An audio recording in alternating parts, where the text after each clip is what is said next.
Muito bom dia, é o programa Manhã Viva, que nós iniciamos agora, na certeza da sua companhia e também já agradecendo aí a companhia de quem está em casa. O tema de hoje é Irmã Lúcia, um caminho com espinhos e flores. Olha só de quem vamos falar hoje, dessa mulher admirável, essa pastorinha de Fátima que é tão querida pelos portugueses, mas por todos também, né? Nós que também não somos portugueses, mas amamos esta mulher. E nós vamos conversar sobre o legado que ela deixou para nós. Muitas são as personalidades que têm estudado, analisado afincadamente a vida dessa pastorinha. Aliás, foram 97 anos de vida que a irmã Lúcia viveu aqui nesta terra. Porém, hoje nós abordaremos um percurso mais específico da irmã Lúcia. Iremos conversar sobre o seu caminho das aparições em 1917 até o momento, o início da sua vida religiosa, né? Como que se deu o seu chamado à vida religiosa. E para conversar conosco, temos aqui a presença do Dr. Manuel Couto, que é investigador, historiador. Ele já disse que não gosta de ser tratado por doutor. É isso mesmo, né? É isso. Então, é o Manuel Couto, também esse amigo querido da irmã Lúcia, de certeza é alguém que também ama e tem a sua experiência com a irmã Lúcia.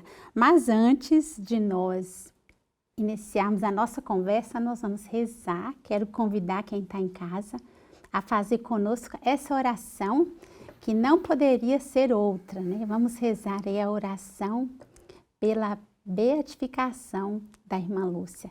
Está a caminho dos altares. Nós acreditamos na santidade dessa mulher e também acreditamos na intercessão dela. Vamos rezar? Em nome do Pai, do Filho e do Espírito Santo. Amém. Pai misericordioso, tu ensinaste a irmã Lúcia a deixar-se guiar com humildade pelo Espírito Santo, obedecendo a tua Santa Igreja, e confiaste-lhe a missão de recordar ao mundo a força do perdão que ofereceste a todos os homens no seu corpo e sangue, no corpo e sangue do seu Filho ressuscitado. Faz que aprendamos dela a confiar-nos ao coração imaculado de Maria, para que, trabalhado pelo Espírito, também o nosso coração seja conformado como o de Jesus, e assim, tornado puro, possamos voltar para ti os nossos olhos e adorar-te com todo o coração. Assim nos tornaremos testemunhas da tua compaixão e construtores da paz que ofereces aos teus filhos. Concede-nos, por intercessão da irmã Lúcia, a graça que te pedimos. E podemos agora, no nosso coração, pedir a graça. Peçam uma graça pela intercessão da irmã Lúcia. E beatifica a tua serva fiel para a glória do teu nome e benefício nosso. Amém. E nós rezamos glória ao Pai, ao Filho e ao Espírito Santo, como era no princípio, agora e sempre. Amém. Pedimos a intercessão dos santos pastorinhos, que eles intercedam por nós, por este programa, por quem está em casa, e pedimos a intercessão da irmã Lúcia. Mas, Manuel Couto, muito bem-vindo ao Manhã Viva. A nossa produção já observou que o Manuel já ajudou num especial sobre a irmã Lúcia há alguns anos. Há alguns né? anos, sim, sim. E que bom tê-lo de volta, que é a canção nova. Obrigado.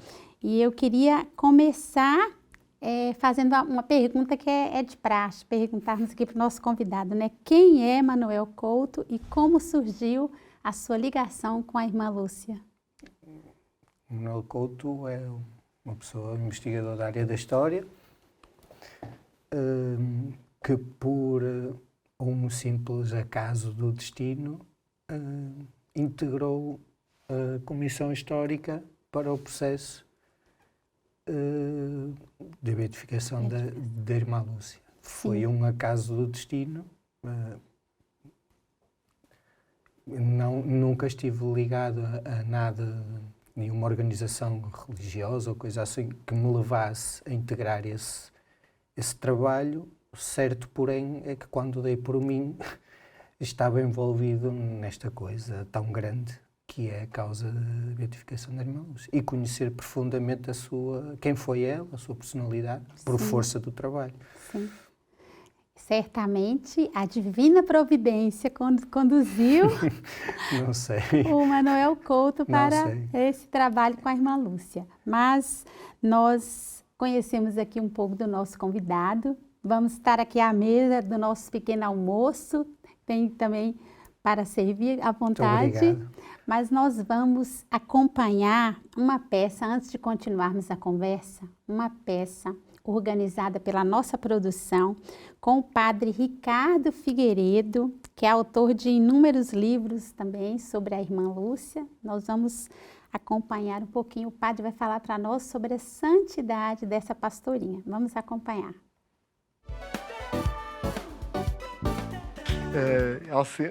É uma característica que vai marcar sempre o bom humor da Lúcia. Já desde pequenina tinha esta grande marca do bom humor. E que ela vai ter um papel particular na mensagem de Fátima. Era ela que falava com a Nossa Senhora e, portanto, que vivia assim profundamente aquilo que era a vida de Nossa Senhora e aquilo que significava a vida daquilo que Nossa Senhora queria para ela. E, portanto, há esta transformação que nela não é assim tão marcado, mas é, sobretudo, a grande marca, a grande conversão da Lúcia, exatamente ela tornar-se a porta-voz e a perseguida, digamos assim, ter sido obrigada a crescer tanto na virtude da fortaleza diante da perseguição. Sabemos, desde logo, a mãe dela que nunca acreditou na filha, era uma das coisas que a fazia sofrer, porque os pais da Jacinta e do Francisco diziam: nós não sabemos o que é que está a acontecer, mas os nossos filhos não mentem. E a tia Rosa, como se dizia a mãe da Lúcia, sempre dizer: a minha filha está a mentir. E ter custado muito a acreditar naquilo que a Lúcia dizia. E então este é o grande desafio do que é as aparições de Fátima e do que é o acontecimento de Fátima para a Lúcia. Sempre marcada por esta luta pela verdade. Isto é muito bonito ver isto na vida da irmã Lúcia. Ela teve que combater pela verdade até ao longo de toda a sua vida, que depois nós conhecemos hoje como as memórias da irmã Lúcia, os apelos da mensagem de Fátima e o como vejo a mensagem de Fátima, sempre este tornar-se porta-voz daquilo que é a mensagem de Fátima e daquilo que é a vida, aquilo que é a mensagem de Fátima para o mundo de hoje.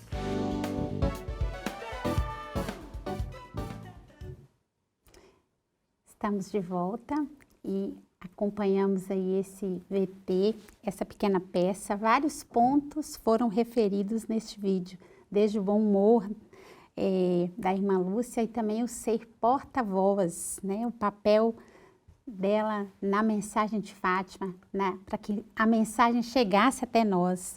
Então, nós estamos aqui com o Manuel Couto, que já se apresentou, é historiador e investigador e foi escolhido pela Providência para integrar essa comissão, né? Sim. Eu queria que você falasse para nós, para quem conhece pouco a irmã Lúcia, qual a importância dela para a igreja, né? Para o mundo. Eu penso que a importância dela obviamente, ela foi a grande transmissora e a divulgadora da mensagem. Tendo Francisco e a Jacinta falecido em tão tenra idade, Sim. A ela coube-lhe essa responsabilidade de ser a transmissora e a portadora da mensagem, para quando fosse necessário, e que nós sabemos das lutas interiores também que ela teve, até que ela revelou aquilo que tinha ou que achava por bem revelar. E nesse sentido, ela foi uma figura preponderante de toda a mensagem de Fátima. Também o seu percurso de vida e o contexto em que tudo surgiu fazem da sua vida também um pouco algo extraordinário nesse sentido.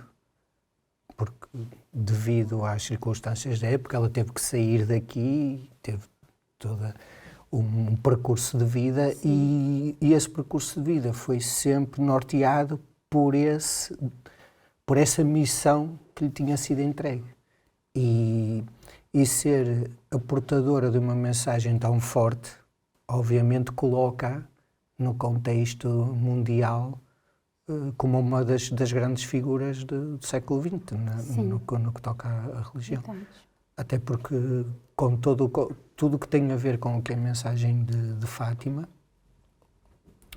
num século tão marcado por terríveis guerras, é uma figura preponderante nesse aspecto. E que acredito que, quando decorrerem os anos necessários para se poderem consultar alguns documentos, porque nós sabemos que daqui até se poderem consultar decorrerão muitos anos, já não estaremos cá, obviamente, mas penso que as pessoas irão descobrir uma figura maior de Portugal do século XX, sem dúvida. Sim, eu acho bonito quando o Manuel refere a ela, né, como essa figura do século XX. Realmente ela tem um papel importante. Sim. E a gente percebe também que nas aparições, desde a primeira aparição, ela teve esse papel. Ela era a única pastorinha, a única dos três que via, ouvia e falava. Ela era a mais, é preciso compreender, ela era a mais velha dos três, a mais crescida. Portanto, naturalmente, explicar o porquê, objetivamente, ninguém consegue explicar o porquê. Podemos conjecturar sobre isso. O que eu sempre achei, minha humilde opinião do que ia refletindo, acho que ela naturalmente era a líder daquele pequeno grupo. Ela era a mais velha, ela era a figura líder. E foi ela que inicialmente, aliás, a primeira pergunta, quem é vosso Messias, é dela. Ela que pergunta. Portanto, automaticamente ela assume-se como a portadora da palavra daquele pequeno núcleo. Portanto, acho que terá sido determinante essa questão. E também, também um pouco a ver com a personalidade dos três, porque sendo o Francisco tão reservado como era, naturalmente ela assumiu-se logo como essa figura de porta-voz do grupo. Que bonito a gente perceber isso, né, essa iniciativa, né? Sim, por vezes as coisas são até bem simples e naturais. Às vezes o difícil é conseguirmos ver as coisas com a simplicidade que elas têm. E a pergunta que ela faz logo a seguir chama muita atenção da gente, né? O que vosso Messias me quer? Exatamente. Quer dizer, ela também confronta e quer saber, Quer né? saber, lá está, porque eu presumo, ela sendo também a mais crescida dos três meninos, ela também deveria assumir dos primos, não é? Ela deveria assumir também aquela postura muito maternal de protetora, não é? Porque os outros são mais novos, ela é que tem que ser a protetora. É. Portanto, acredito que a interação que surge naturalmente é de quem tem esse sentido de responsabilidade, talvez, presumo, que será natural em qualquer comportamento humano, acho que é o natural. E a gente sabe que a vida da irmã Lúcia mudou completamente. Sim, claro. Deles mudou completamente. Depois da aparição. Queria naturalmente. Que você falasse um pouco do ambiente familiar, né? Como que ficou o ambiente familiar dela? Naturalmente as coisas foram muito complexas, porque precisamos de compreender a época em que estamos. Isto acontece em 1917. Está a decorrer a Primeira Guerra Mundial. Portugal está sob o regime republicano, que nos primeiros, que é instaurado em 1910, em outubro, e rapidamente se radicaliza contra a Igreja Católica. Que também tem a ver com o que vinha também do exterior, porque, por exemplo, em França, em 1905, tinha havido um grande movimento anticlerical. Aliás, isso tem a ver tudo com um grande movimento histórico de que já vem do século XIX, que há um ataque à Igreja E tudo culmina em Portugal com a República, porque os republicanos, muitos deles laicos, ao confrontarem o poder instituído, o monárquico, obviamente confrontou todas as instituições que estavam associadas ao que era o poder. A Igreja fazia parte disso. E temos que perceber que logo após o início da Primeira República há uma série de leis anticlericais, de expulsão de ordens religiosas. Aliás, o que fará com que a irmã Lúcia tenha que sair de Portugal se queria seguir a vida religiosa. As coisas radicalizam-se muito, 1911 até 1913 o regime é objetivamente anticlerical e contra a Igreja. E há um ataque aberto à Igreja. As coisas, depois, mais tarde, quando vem então o contexto da Primeira Guerra Mundial, que é preciso também perceber que os primeiros soldados de Portugal entram na guerra, sob condições terríveis. A situação da guerra, ainda infelizmente estamos a ver isso hoje, sabemos o que é, o problema da inflação, do custo de vida e tudo. Também aconteceu exatamente a mesma coisa naquela altura. E isso destabilizou muito a sociedade portuguesa. E em 1916, Portugal entra mesmo na Primeira Guerra Mundial. E vão os primeiros soldados para a guerra. Portanto, tudo isto acontece num contexto em que há portugueses na Europa a combater, jovens portugueses a combater. E nessa altura há um certo ressurgimento religioso. Porque nas alturas difíceis as pessoas recorrem a voltam-se para Deus. Sim. E o que acontece é que há todo esse ambiente, esse contexto, e é aí que acontecem as aparições, curiosamente. Se bem que há uma coisa que não é muito divulgada, não foi só na Cova da Iria que houveram aparições marianas. Há mais relatos de aparições na época. Porém, as daqui foram as que tiveram o maior crédito. Por tudo o que aconteceu, que as pessoas já sabem, desde o acontecimento de outubro, que tinha sido pré-anunciado. Portanto, há uma série de factos que nós sabemos, que daí aquelas situações de combate e porem em causa as aparições, porque até vinham pessoas, republicanos e tudo, dizer que aquilo era um embuste. Não acreditavam. Que não acreditavam. Porquê? Porque esse é o ambiente. Temos uma sociedade que está dividida. Sim. E é num ano em que precisamente há uma espécie de um golpe de Estado em que há depois, no final do ano, com Sidónio Pais, volta a haver uma espécie de normalização com a Igreja, até porque o movimento republicano percebeu que não podia hostilizar o povo português, e o povo português continuava a ser profundamente religioso. Também é preciso desmistificar outra coisa, dizer que todos os republicanos eram antirreligiosos também não é assim. Havia republicanos que continuavam a manter a sua fé e tudo normal. Agora, é verdade que houve, como há sempre movimentos mais radicais do que outros. E durante um tempo foi esse movimento mais radical que dominou a vida política e a sociedade. No caso aqui concreto, obviamente que isto foi um grande impacto para a família. Desde logo porque, como nós sabemos, os acontecimentos dão-se na Cova da Iria, nos terrenos que eram propriedade da família da Lúcia. Ora bem, se nós pensarmos que são famílias do interior, rurais, que dependem do que retiram da terra... Da agricultura, né? Obviamente que as culturas, aquele terreno, foi tudo destruído. Porque as pessoas iam invadir, queriam ver o sítio, e isso tudo acaba por ter um impacto económico na família. E ela é a causadora... De tudo isso. De tudo isso.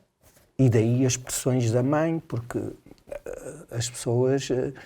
Era difícil, eram tempos difíceis. Embora eles não fossem propriamente pessoas que passavam necessidade, não era o caso, mas nós sabemos, todos nós, porque também não podemos esquecer o contexto.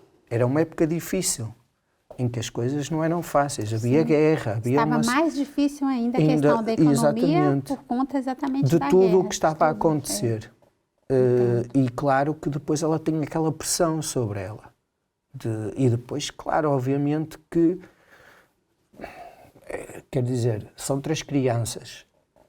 Quando uma criança nos conta uma coisa, nós às vezes olhamos, estás a inventar. É o normal, ainda hoje nós fazemos isso aos nossos filhos. Fazemos. É um mecanismo natural. E uma coisa desta dimensão, temos apenas que imaginar o que é que foi o impacto que aquilo foi. Sim, e depois, claro que começam a vir pessoas, querem vê-la, e isso é complicado. O desejo dela era não contar nada. Pois. Por ela não seria contado. Claro, né? Agora já não os primos... já não sim. era questão da Jacinta a Jacinta, menor. sim, porque precisamente ela é a mais jovem. Também há outras situações, também às vezes temos que ver, que é, e isso para mim é uma coisa que eu sinto sempre essa, entre aspas, dever de o fazer, decorrente da minha formação. Nós temos que também tentar compreender o que era a época. E nós também temos que perceber que elas são crianças, mas não são crianças como nós percebemos hoje em dia as crianças. Não. Naquele tempo, uma criança de 10 anos tinha uma maturidade completamente diferente do que hoje em dia uma criança de 10 anos tem. Eles já tinham outra série de... Claro está que eles tinham obrigações. Responsabilidades. Sim, verdade. E também temos que perceber que eles já tinham alguma noção de algumas coisas bem cedo. De tenra idade eles percebiam algumas coisas. Portanto, não é difícil de perceber o que é que aquelas crianças pressentiram logo. Além do mais, há que também ter em conta que, mais uma vez retorno, à questão da época. Vivendo-se numa época tão complicada do ponto de vista político, porque a Primeira República foi tudo menos pacífica. Os atentados eram constantes, havia violência, havia perseguições, ou seja, o ambiente social também era complexo. Embora estamos aqui a falar de uma zona, não é propriamente Lisboa, ou não tem a complexidade política que tinha, mas as pessoas sabiam porque havia autoridades e havia que ter uma certa cautela com algumas coisas. Tanto é que, também não é por acaso, que logo, muito rapidamente, ela começa a ser, os 3 começam a ser sujeitos a perguntas por parte do padre local e de autoridades para tentar perceber o que é que aquilo é. Porque para os republicanos, tudo que soasse a fé ou manifestações religiosas era logo sinalizado e objeto de averiguação, porque era tudo, para ele sendo tudo o que tivesse a ver com a fé, crendice e ignorância do povo, eles tentavam logo cortar o mal pela raiz, por assim dizer. E nós percebemos também na sua fala, a gente consegue entender melhor a atitude da mãe da Lúcia. Sim. Adulta, a mãe, que estava a par desse contexto todo, desse perigo, ela foi uma forma também de proteção. Né? Sim, e até tendo em conta o que era naquela época e naquele tipo de sociedade o papel da mulher, porque a mulher foi sempre, naquela altura, era a administradora da casa. Eram as mulheres que competiam a gestão da casa. Essa era a função. Elas tinham esse encargo também muito grande. E claro que os homens deslocavam-se para trabalhos e a mulher sempre teve esse papel. Ainda hoje em dia a mulher tem muito mais capacidade de organização e gestão desse tipo de coisa. Portanto, ela é a mulher que é logo a primeira a sentir o embate ou qualquer situação na economia doméstica, porque ela é logo a primeira pessoa a ter percepção disso. Portanto, natural era que ela percebesse logo qual eram os problemas que podiam vir e o que estava a acontecer. E voltando à questão da papel, né, da Dona Maria Rosa, na sua visão, por que até o final, embora ela visse, acompanhasse os fatos, até o final ela permaneceu mais cética, né? Mais cética, exatamente. Nós o que conhecemos são os escritos. Os escritos da irmã Lúcia. Da irmã Lúcia. Portanto, nós temos que ter sempre a noção de que estamos a ver as coisas pelo olhar de outra pessoa. Esse é o primeiro ponto. O segundo ponto é nós temos apenas um vislumbre do que foi. nós não temos aquilo que costuma-se dizer a big picture, não é? Não Sim, temos não. apenas... eu costumo dizer que o trabalho de alguém da minha área de pesquisa e investigação histórica assemelha-se muito como se nós temos uma janela e a janela está completamente embaciada e há apenas algumas ligeiras partes que nós conseguimos ver para além da janela. Todo o resto é uma grande nebulosa e nós temos pequenos vislumbres. O que acontece é que, de facto, a irmã Lúcia nos relatos diz que a mãe teve sempre essa postura. Mas eu acredito que tem havido muitas alturas em que a mãe, no seu íntimo, sabia, com o tempo ela foi percebendo. Sim. Tanto é que há uma ou outra situação, porque na minha condição de membro da causa histórica, eu fiz um juramento de sigilo, não posso revelar Sim. muito do que vi. Agora, daquilo que eu posso dizer é que eu acho por algumas coisas que li, ela ao longo do tempo ela foi ganhando essa percepção, aliás, até decorrendo da correspondência do que ela ia trocando com a filha.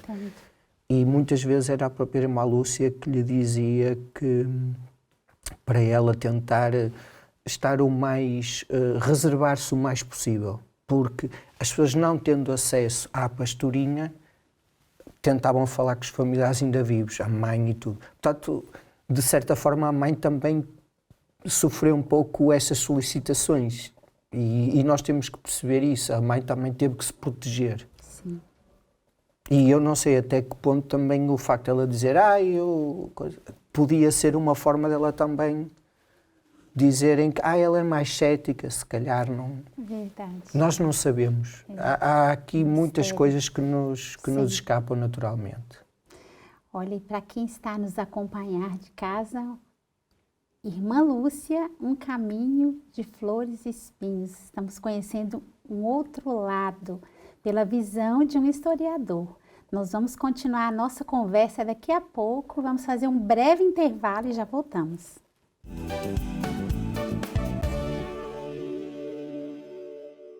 Estamos de volta com o nosso programa Manhã Viva, na nossa TV Canção Nova Portugal. E para quem está ligando agora a sua TV, você está acompanhando hoje o nosso programa, temos a presença de um historiador e investigador sobre a Irmã Lúcia. O tema é Irmã Lúcia, um caminho de flores e espinhos. Estamos conhecendo um outro lado da vida dessa mulher, dessa pastorinha que recebeu de Deus, de Nossa Senhora, a missão de ficar aqui mais um tempo. Essa é a frase de Nossa Senhora para a Lúcia. Tu ficas cá mais um tempo. E foi por causa dessa obediência da irmã Lúcia de ficar, guardar essa mensagem, por causa dela que nós recebemos a mensagem, não é isso, doutor Manel? Por causa da irmã Lúcia a gente conheceu a mensagem de Fátima, né? É verdade. Então nós vamos, antes de continuar a conversa, vamos mostrar para quem está em casa os livros sugeridos pela nossa produção. Esses livros tem na nossa livraria e você pode pedir. Temos aqui o livro Lúcia de Jesus, os nossos cinegrafistas vão mostrar aí para você. Lúcia de Jesus é do padre Fernando Silva. Ele escreveu também uma biografia da irmã Lúcia. Então, tá aí a sugestão para quem não conhece ainda a vida da irmã. Outro livro é Os Apelos da Mensagem de Fátima, que é da própria, escrito por ela. Um livro lindo, belíssimo. Graças a Deus eu tive a graça de ler esse livro e é um dos meus preferidos sobre a mensagem, a visão que ela mostra da família, da vida que eles levavam e também a forma como ela escreve, respondendo às perguntas que ela recebia, né, de cartas do mundo inteiro. Sim. Não é? Ela escreveu esse livro para responder, vale a pena.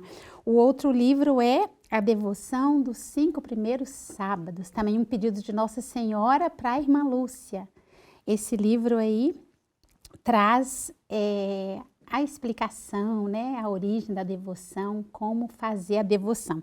É do Ricardo Figueiredo, editora Paulus. Então, as nossas dicas de bons livros para nós. Mas voltando à nossa conversa aqui, né, Manuel, sobre a irmã Lúcia, que um programa vai ser pouco para a gente falar dela e tentar assim, perceber um pouco assim, da personalidade dessa mulher, né? Nós falávamos um pouquinho do percurso da irmã Lúcia, né? E eu queria que você falasse para quem está nos acompanhar, como que foi, né? Por que a irmã Lúcia sai de Fátima, ainda tão pequenina, né? Com 10 anos, né? Para onde ela foi, né? Qual foi o percurso que ela fez? Ocorre que ela, como todos sabem, morrem os primos. Os primos, a questão da pneumónica, nós também estamos a ver, infelizmente, uma guerra e também as pessoas compreenderão bem esta realidade, porque vivemos também uma pandemia também associada a uma questão parecida, não é? E houve a pneumónica que entra em Portugal em 18. Mais ou menos no verão de 1918 começam a haver os primeiros casos, maio, depois as coisas agravam-se. Morrem os primos, o pai dela morre também precisamente em 1919, salvo o pai erro. da irmã Lúcia. Sim, ela perde o pai logo ali.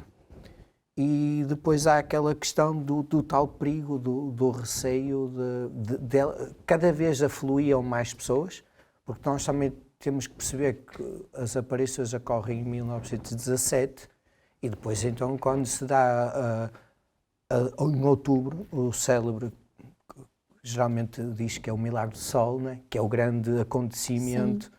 O sinal, o né? sinal, né? E aí as coisas ganham uma dimensão maior. Logo ali, ela era muito solicitada, e eles eram muito solicitados. Rapidamente há uma tentativa de a tentar resguardar, até pela questão de havia receios quanto à segurança dela, porque nós sabemos...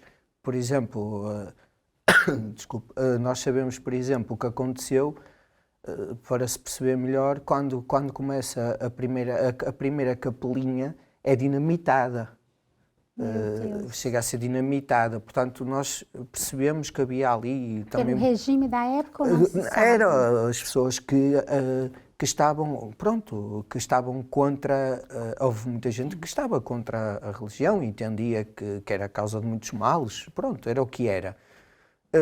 E há uma primeira tentativa para a resguardar, e ela é colocada, vai para Lisboa, penso que em 1920, ela vai para Lisboa, para a casa de uma senhora conhecida, de confiança. Porém, é preciso também perceber que a ideia de Lisboa, ou seja, era uma forma dela estar incógnita. Sim. Não é? Esse detalhe ela não refere nas memórias, né? Ela não diz. Ela fala nos relatos que dela vai de quando Lisboa? Que vai. Sim. O problema é que Lisboa era o centro político do país. Então aí começam a perceber, cuidado, porque ela pode estar sob anonimato, mas há o risco de... E rapidamente ela sai de Lisboa e depois em 21 ela vai para Vilar, para o Porto. O Porto. Porque era da ordem das Doroteias. E porquê? Porque o Dom José Correia da Silva, os responsáveis, o Padre Formigão e tudo, conheciam porque eles tinham estado no Porto, o Dom José tinha estado no Porto era uma pessoa que conhecia a sociedade portuense. Sim. E conhecia as famílias da sociedade portuense que podiam, entre aspas, ele sabia se movimentar, por assim dizer, e conhecia muita gente. Portanto, ele sabia, e era um sítio seguro, que não era Lisboa. E também é preciso ver, por exemplo, quando ela vai para o Porto em 21, por exemplo, nesse ano em 21, há o assassinato em Lisboa de várias figuras do regime. Meu Deus. Para ver as questões também... A gravidade, né? Sim, das tensões políticas e tudo mais. Por exemplo, há uma célebre noite que ficou célebre, o Caminhoneta Fantasma, que são assassinados. E há alguns que escapam, que podiam ter sido assassinados. Uhum. Portanto, havia ali um clima também que não era fácil. Ela vai nessa primeira fase para o Porto.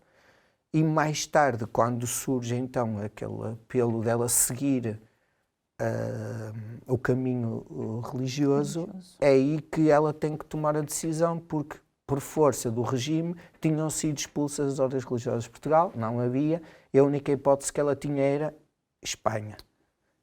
E como havia relativamente perto, a Ordem Doroteia tinha casas no norte, na Galiza, ela vai para a Galiza, naturalmente. E é Então, esse o percurso que faz. Sim. E também é preciso notar uma coisa curiosa, porque desde quase o século XIX, a Galiza foi sempre um local também muito especial, porque havia uma corrente mais conservadora, mais ligada ao regime conservador, que estava sediada na Galiza. Aliás, pronunciamento, por exemplo, em 1919, em Portugal, na altura que o pai da Lúcia morre, e nas vésperas dela ir para Lisboa, há um golpe, uma tentativa de reposição da monarquia em Portugal. E há combates no Porto, há a chamada Monarquia do Norte, e depois essas tropas do Paiva Coceiro, aliadas teoricamente aliadas a uma tentativa de reposição monárquica,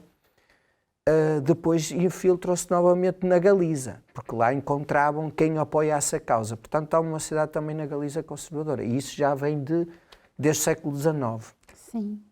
E a irmã Lúcia, nós sabemos que ela era analfabeta, assim como os primos. Não tinha tido grande instrução, o que também era normal. Também temos que perceber uma coisa, a sociedade portuguesa, no século XX, 90 e tal % das pessoas eram analfabetas. Entendo. Portanto, o analfabetismo era geral. Mas isso não quer dizer que as pessoas não estivessem informadas. Sim. Porque há um certo contrassenso, porque havia muitos jornais. As pessoas perguntam, então havia tantos jornais com tanta gente analfabeta, como é que era? Por uma razão simples.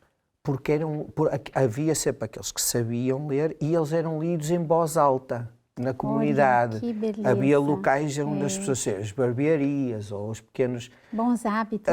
Que liam em voz alta. Portanto, as pessoas iam sabendo de coisas. E a gente vem à memória agora o jornal, né, o Século, né, Manuel? O Século era um dos grandes jornais da época. Acho que toda a gente já viu sim. essa reportagem, né? O sol bailou em Fátima. E depois até havia coisas do género, embuste, será que é um embuste? Sim, não sei o quê. Sim. Especulação, porque depois também há essa questão do pai dela. Ela mais tarde, ela vê-se na necessidade de escrever sobre a família e o pai, porque havia quem denegrisse a imagem da família e do pai, e dizer que o pai era um alcoólico e que também tinha ajudado, porque o pai, de certa forma, a figura paternal, ela era a menina, e o pai tentava protegê-la. E era a caçula, né? Era, claro. E a figura, sim, que também é uma coisa natural. Que todos nós conhecemos isso no nosso dia-a-dia. E ele tentava protegê-la, tanto é que ela dizia que o pai acreditava e defendia, não sei o quê. E depois há acusações ao pai de que ele, por força da situação, estava a valorizar o património dele, as terras dele, por causa disso. E, na verdade, até era o contrário. Eles perderam, como ainda há bocado estive a falar nisso, para eles foi um choque económico. Foi um prejuízo, né? Sim, literalmente. Prejuízo muito grande. Literalmente, porque, por exemplo, basta dar o exemplo da azinheira. Sim. A azinheira, há algumas fotografias que aparece aquela imagem de uma espécie de um arco, onde eles até tiram uma fotografia, porque era para marcar o lugar das aparições. Porquê? Porque a azinheira desapareceu até raiz, porque a ideia de que as pessoas... Nossa Senhora esteve ali, então toda a gente queria tirar um pedacinho. É sagrado, né? Exato. Essa árvore agora se tornou-se sagrada. Exatamente, até porque os próprios pastorinhos, a irmã Lúcia relata muitas vezes isso, eles também sofriam com isso, toda a gente lhes queria tocar, quer dizer, a ideia de alguém que tenha visto Nossa Senhora, que tenha interagido com Nossa Senhora, quer dizer, toda a gente queria tirar um pedaço. Sim. Que é normal, as pessoas têm muita fé e às vezes até há atitudes algo irracionais, mas... E sem contar também que Nossa Senhora já é essa presença para os portugueses, né? Já tem essa importância para Portugal, Sim. né? Esse lugar diferenciado, porque a gente vê Tanto assim, é que os reis de Portugal nem usavam coroa por não causa, é? Então, por assim, causa disso. as pessoas já amavam Nossa Senhora, né? Ela tem ao longo da história de Portugal a restauração, e há uma série de acontecimentos, a Batalha de Ourique, a figura de Maria, tanto é que é padroeira Padroeira de de Portugal. Portugal, porque há muitos momentos históricos da devoção mariana, Sim, é muito forte em Portugal. É verdade.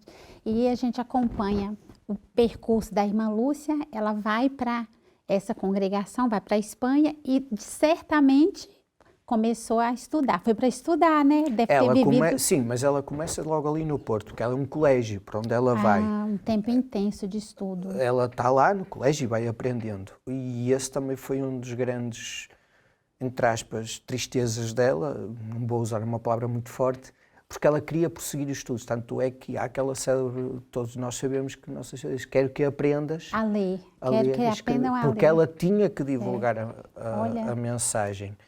E ela queria prosseguir estudos. E, entre aspas, quando ela tem que fazer o exame da 4ª classe para prosseguir, era um problema, porque ela ia ser revelado quem ela era.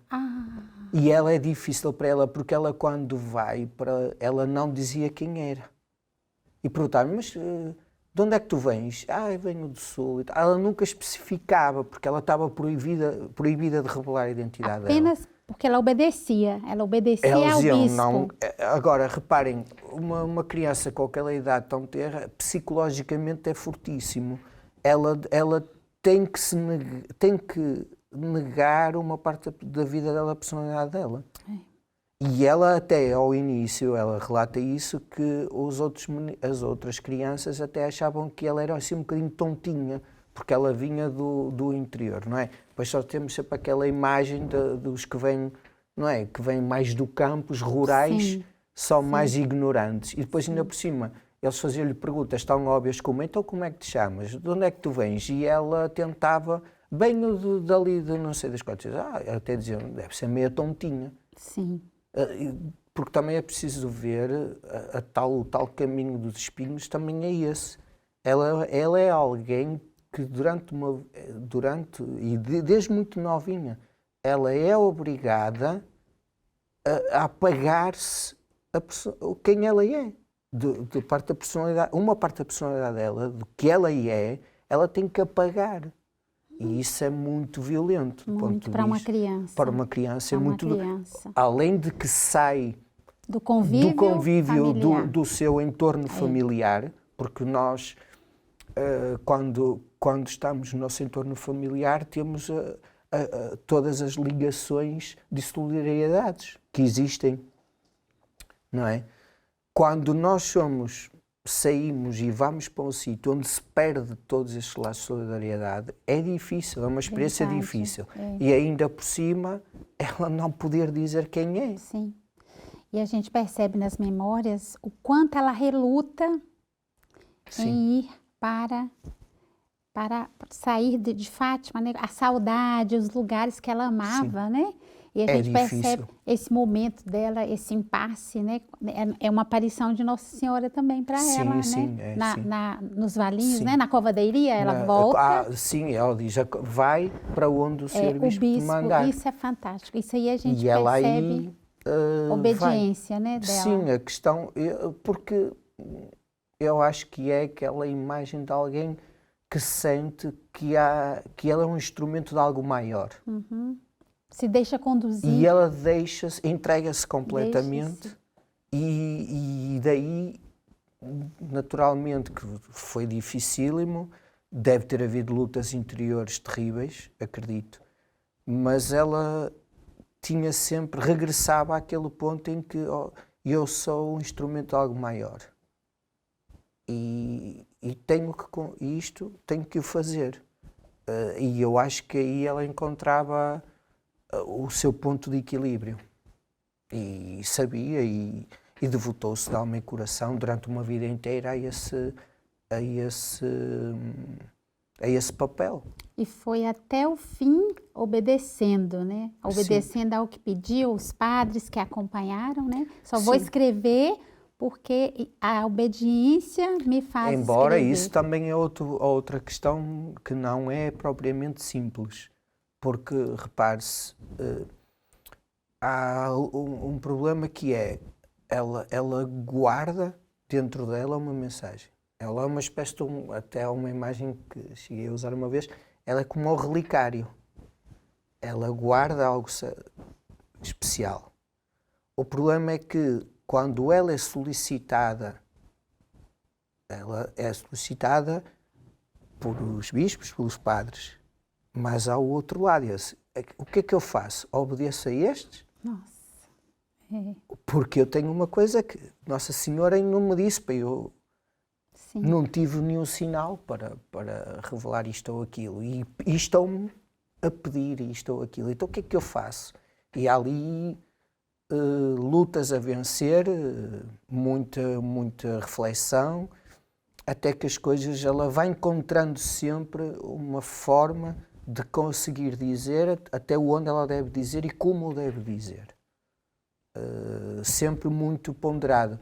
Acredito que ela tinha, obviamente ela tinha plena noção da grandeza da situação, porque é preciso perceber que ela tinha essa plena noção e provavelmente ela, mais rápido que toda a gente, ela já a tinha. Sim. Portanto, ela sabia que cada coisa que ela dissesse, cada coisa que ela fizesse, tinha um alcance especial. E eu acho que também daí ela tentar sempre minimizar-se enquanto pessoa. Dizer, eu faço parte, eu sou um instrumento. Não sou eu que importa. Olhem para o que importa. Ela tentava sempre redirecionar as coisas para onde importava mais. E o que é que importava? A mensagem. Sim. Era isso que importava. E o foco não era ela. O foco não era a mensagem. É. E eu acho que também é um trabalho que não é fácil, porque há muitas histórias que envolviam, naturalmente, era o que eu dizia ainda há pouco. Quem é que não gostaria de poder falar com alguém que esteve na presença da Nossa Senhora? E viu Nossa Senhora por vários meses seguidos, né? E há relatos que as coisas ainda terão continuado. No Carmelo também, sim, né? Há alguns que ela relatos, continuou vendo. Sim, há alguns relatos que sugerem que algumas coisas terão passado, mas isso são outras contas do Rosário. E essa característica da irmã Lúcia, de ter se transformado nessa escritora, né? Falávamos há um pouco. Foi alfabetizada, estudou e conseguiu colocar nos livros um estilo muito peculiar, muito característico, um jeito de escrever único, né? Como é que você vê isso, essa qualidade dela? Eu acho que, como eu consigo interpretar, é assim, eu acho que o difícil é tornar as coisas simples. Isso é que é difícil. Porque nós temos uma frase muito típica de português, porque para complicar qualquer um chega e complica. O difícil é ser simples. E quando se tem um conhecimento tão profundo de certas coisas, eu acho que ela tinha essa capacidade, porque ela compreendia as coisas com um alcance que nenhum de nós o consegue ter. Então ela sabia que ela dizia as coisas com tanta naturalidade e com tanta simplicidade, porque na verdade a mensagem de Fátima tem essa simplicidade, porque aquilo foi um momento muito duro, muito difícil, tal como hoje em dia nós estamos a passar um momento muito difícil, estamos a viver uma época também muito complexa. E ela sabia que a mensagem de paz, das pessoas voltarem a olhar para a fé como algo natural, intrínseco do ser humano, foi isso que aconteceu. Num momento em que a fé foi colocada em causa por tantas correntes filosóficas e ideológicas.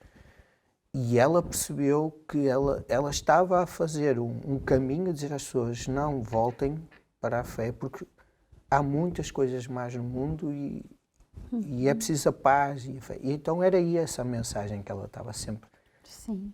a transmitir. E por isso é que é tão importante compreender tudo isto que aconteceu. Aliás, porque também a mensagem de Fátima está muito ligada à ideologia contra a Igreja, contra a fé, não é? Sim.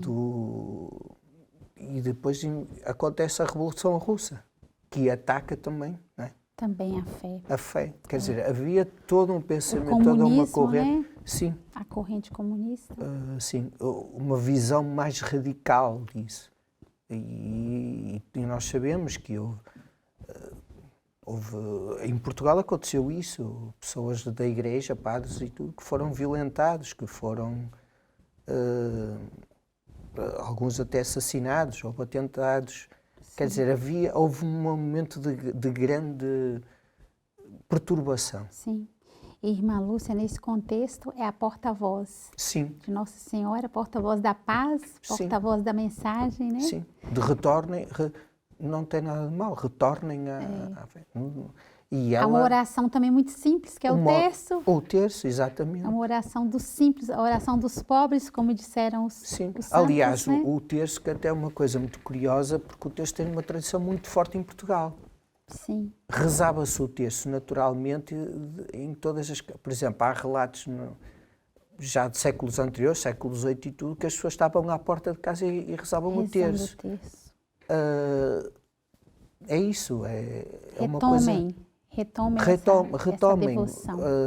Há coisas muito complicadas a passarem-se no mundo. E ela, enquanto transmissora, enquanto instrumento dessa mensagem, ela simplesmente fazia isso. E eu acho que essa simplicidade transparece nos escritos dela, porque aquilo parece é tão natural, daí que eu acho que quando as pessoas dizem as coisas de uma forma que conseguem tocar todos, e isso não é verdade que é especial.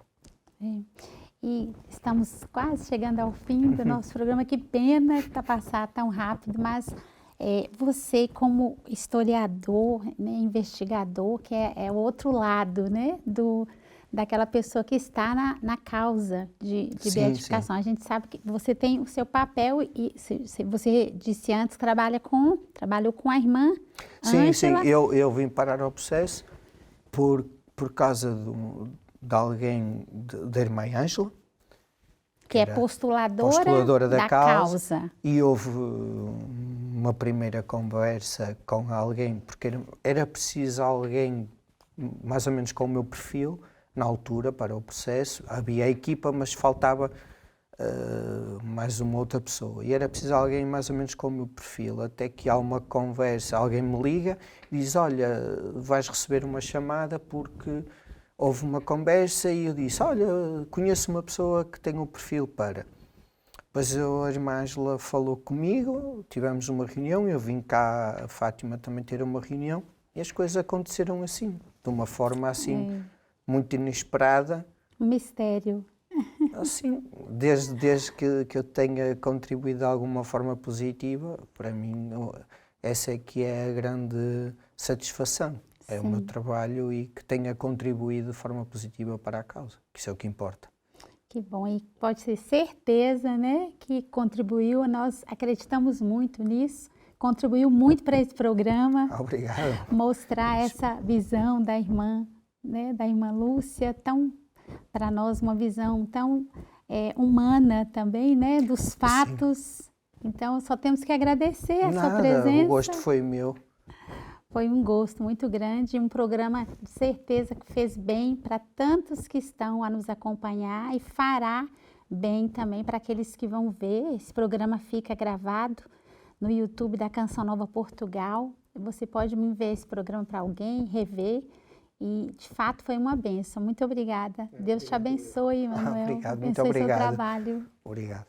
Queremos nos despedir de você, deixar aqui o nosso abraço, agradecendo, sempre agradecemos aos nossos benfeitores que mantêm essa obra de evangelização no ar.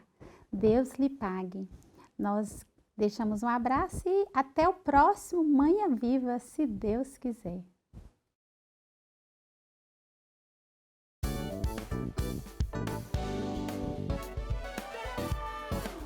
Se gostou deste programa, clique aqui na nossa playlist aqui em baixo para ver outros episódios. Se ainda não subscreveu o nosso canal do YouTube, faça-o já clicando neste botão aqui do lado e será logo o primeiro a saber todas as novidades.